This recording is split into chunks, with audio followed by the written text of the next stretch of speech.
শুরু করছি মহান সৃষ্টিকর্তার নামে, যিনি আমাদেরকে পাঠিয়েছেন এই সুন্দর ভুবনে শুধু তার সন্তুষ্টি অর্জন করার জন্য।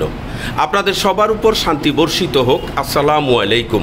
আমি আজ এমন একটা জায়গায় এসেছি যেখানে 24 ঘন্টা কোরআনের পাখিরা এখানে কোরআন তেলাওয়াতের মাধ্যমে দিনের দাওয়াত দেওয়ার প্রত্যয়ে তৈরি হচ্ছে। সেই সব কোরআনে হাফেজ মাওলানা যেখান থেকে শুরু, সেই প্রতিষ্ঠান ফেনী জেলার সদর উপজেলার দক্ষিণ কাশিমপুর নুরিয়া হাফিজিয়া মাদ্রাসা।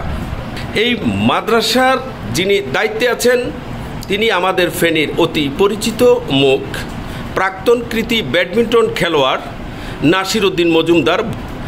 তিনি দীর্ঘদিন যাবৎ এই মাদ্রাসা কমপ্লেক্সটাকে তিলে তিলে করে গড়ে তুলেছেন। এখানে সেই সব কোরআনের হাফেজ ও দিনের দাওয়াত দানকারীর প্রতিষ্ঠিত করার সেই সব সুনামণিদেরকে এখানেই পড়ালেখা করানো হয়। আমরা দক্ষিণ কাশিমপুর নুরিয়া হাফিজিয়া মাদ্রাসায় এর আগেও এসেছিলাম, কিন্তু আজ আমাদের ঢাকার কয়েকজন নিবেদিত প্রাণ সমাজসেবক এখানে এসেছেন।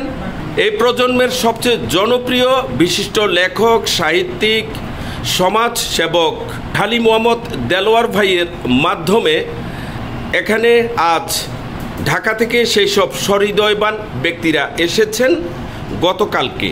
আমরা আসার সাথে সাথে সেই সব কোরআনের পাখিরা সেবা দেওয়ার প্রত্যয়ে সুশৃঙ্খলভাবে আমাদেরকে সহযোগিতা করছে। কোরআনের পাখিরা এসেছে আমাদের জন্য এই সুস্বাদু ড্রাগন ফল নিয়ে।